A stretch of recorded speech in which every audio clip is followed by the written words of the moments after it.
Hello traders, Corey Mitchell here with TradeThatSwing.com. I'm going to go over some charts, and I'm trying to isolate in, if you've been watching these videos, trying to pick up some runners, like those stocks that really take off, and honing in on how those and why those tend to develop. And this kind of started actually with a more of a swing trading setup that I like. Is if you get a really strong move. So I do this after earnings. You get a really strong move, you get a couple days, this is daily chart, pull back, and then once you start clearing above a candle high, you often get these strong pops because there was that buying, you get a bit of a sell off, and then the buying comes back in. So I'm basically looking for these like little pivot pockets, and so we'll talk about that and how that's sort of playing into how I'm trying to trade some of these. And so this is how the day went. Decent day, definitely some losses. One there, one there, one there, one there, but also some nice ones as well. And also considering the daily average range, things like that. And the daily chart comes more into play when we're looking for that bigger swing. If we're just going for kind of how I used to trade, like just more in and out, you're using trailing stop losses, the daily chart isn't going to matter as much. We can just kind of trade the volatility. But I am gearing a little bit toward stocks that have these pockets. Now, unfortunately, they don't occur every day, or at least I can't find stocks that have this type of pocket that I'm looking for. So if we go to the daily charts, so the pocket I'm talking about is basically like this. So really strong move up. We're in a pullback. Here's kind of a pocket, and you can see this one tried to pop above this high and failed. And today, this wasn't really a shooter, we could call it. It just kind of hung out near that high. But we do have other ones like this, like Sound opens above that candle high, pulls back a little bit, and then just gone. So these are like beautiful little pockets. You see what I'm talking about? Strong move up, 2, 3, maybe 4 candle pullback. Ideally, one of these is small, and then you just get that big move above that last candle. IonQ trying it, but you can see it's flattening out a little bit. Stellar performance, don't get me wrong. If you look at the percentage of this move, it's awesome. But we're just kind of barely making higher highs on this last one above there, relatively speaking, compared to like a sharp move like this. So we're in kind of more of like a little channel moving up, whereas these are almost vertical type movements. Little pocket there, and you see some of these stall out, some of them run. So there's the trade-off. We can't assume that they're going to run, but there are tendencies intraday that we can watch for right off the start. Like if, like Soundhound, moves up, tiny little pullback, and then it just starts. It's acting really well. They tend to trade. I've been talking about VWAP and whether I want to keep it, but generally, like, they move above that VWAP and they don't really move below it. They're just above it. They're having strong bounces. So those are the pockets I'm looking for. But you can see some of these on here. If I can't find the pocket, I'll just look for ones that have really big daily movements, and we can still capture the normal TC type. Now, this takes more work. I am scanning each night, basically coming up with like 8 to 10 stocks I'll kind of watch. I'm watching 8, and if one's kind of dead, I might switch it out for one of the other ones on the list, but usually it's kind of so active watching 8 stocks that I don't always have time to switch them out. So that's the kind of pocket we're talking about. So we'll get back to that. And if we look at, the kind of pockets, a couple more. So this was just from at the end of November, like another really nice one. Get that. You get a couple candles, a whipsawing pullback, but strong vertical move.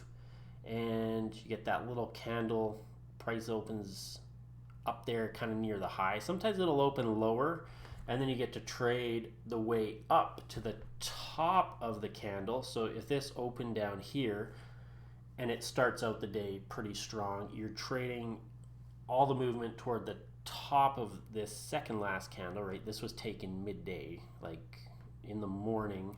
So this was the day of when this screenshot was taken. So we can trade it on the way up, and then sometimes, it'll have a little bit of a, sometimes congestion area around that prior day high, and then boom, here's another nice one. So this one, you can see it opened a little lower than the prior day high, but we start moving up, up, up, clears that level off for a nice run. Here's another beauty. So drop, no candle high has been taken out, right? This little red candle in the middle of that one opens up strong, continues strong. Opens strong, continues strong. So these are just some really nice examples. And if we look at how those days played out, like let's look at Lunar Intuitive Machines. Is that the right? Yeah. Just strong open, holds the VWAP. Nice little tight consolidation. And just off and running. And if we look at some of the other ones, so this one in the bottom corner, just off and running, captured part of this. And again, on some of these, I could definitely be a little more patient, maybe. Rigetti had a nice run. It finished the day, or came back. Oh, sorry, this was HIMS. I must have switched those. Yeah, HIMS. Oh, we're back to it. Sorry, different day. November 29th. Oh, okay. I got my days mixed up there. So there's the daily. Rigetti. Strong open, moves higher. Let's see how it did on the 2-minute chart. Once that strength comes in, you're above or very close to that prior day high. You're in that pivot pocket situation where it could run higher. How was IonQ on that day? Same thing. Nice little pivot pocket there where it pulls back, and then you get the pop and just opens strong and off to the races. Max typical daily range sometimes happens. You can see this one already at 16.5% when this screenshot was taken. Kind of the move, and most days are kind of around that 13%. You get some that are a little lower, some that are a little bit higher. But unless I'm thinking we're really in an explosive situation, then I'll be a little more cautious once we've really exceeded that day high, unless we're kind of in an accelerating situation. You'll sometimes see some of these stocks, like, obviously this type of movement, we are in an atypical type environment. You can't look at these days what their average was, because typically when you see this kind of movement, you're going to have a few days of much higher movement than what you were seeing before. You might not see movement this big, but there's kind of a bit of an extrapolation going on. Like, if we just saw a huge movement, is it going to go right back to the tiny movement it was at before? Probably not. It might stay elevated somewhere between what it was before and what it is now. So that's, kind of how I'm looking at these, how I'm finding them. And yeah, I mean, it'd be nice if I could find those like perfect little pivot pockets every day. Some fizzle, some run. So there is a balance of kind of trying to extract some more, but also not getting too greedy. It's like if it's acting really well, hang on to it. If it starts showing signs of really failing, then consider using one of the other exits. And I have a couple reasons for exiting, such as hitting that daily range, taking some off when there's big volume spikes, because those usually come when there's a huge pop. Like in this situation here, big pop, get half out, or whatever you decide. And yeah, so if we kind of just we can see these kind of over and over again. Oops, wrong chart. What was that? Oh, that's from a long time ago.